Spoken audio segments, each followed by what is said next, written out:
En fait, j'ai vraiment sur le cœur de transmettre des paroles du Seigneur que j'ai reçues ce matin. Puis je suis encore toute remplie en fait pour le groupe. Voilà. Alors en fait, je nous ai vus à la suite de Jésus. C'était une image plutôt en noir et blanc. Et nous marchions sur un chemin droit, dont le sol était en ciment. Et ce chemin n'était pas très large.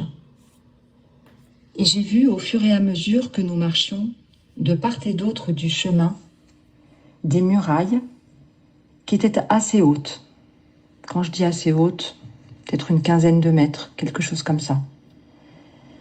Et plus nous avancions, plus le chemin devenait étroit, jusqu'à ne plus passer. Puis, j'ai entendu Jéricho. Jéricho. J'ai eu la pensée que ces murailles sont nos raisonnements propres, nos forteresses de pensée, nos certitudes, tout ce à quoi on s'accroche et tout ce que l'on met dans une boîte parce que l'on pense que ça va toujours se passer comme ça ou que ça devrait se passer comme ça.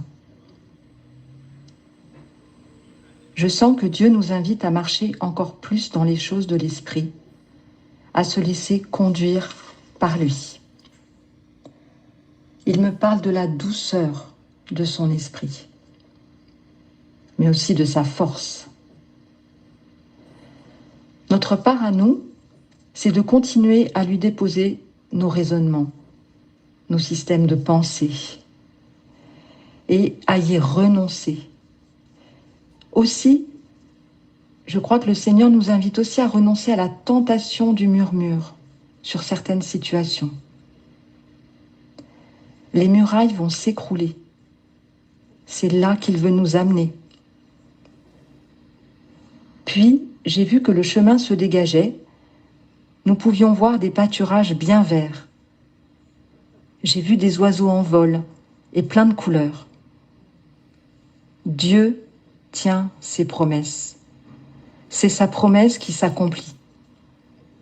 J'ai la pensée que ces pâturages verts, les couleurs, les oiseaux, c'est là où Dieu veut nous emmener, mais il veut nous emmener beaucoup plus dans les choses de l'esprit.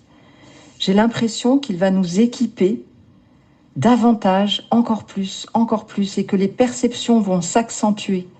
Il veut que nous prenions notre envol et que nous soyons capables de voyager davantage dans l'esprit et dans les choses de l'esprit. Pour ça, des forteresses doivent tomber et elles vont tomber. Il me parle aussi de l'importance de parler en langue, parce que nous ne devons pas chercher à tout comprendre.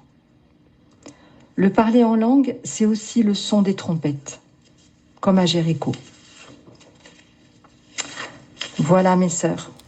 Alors soyez bénis, toute belle journée à vous. Je vous embrasse. Au revoir.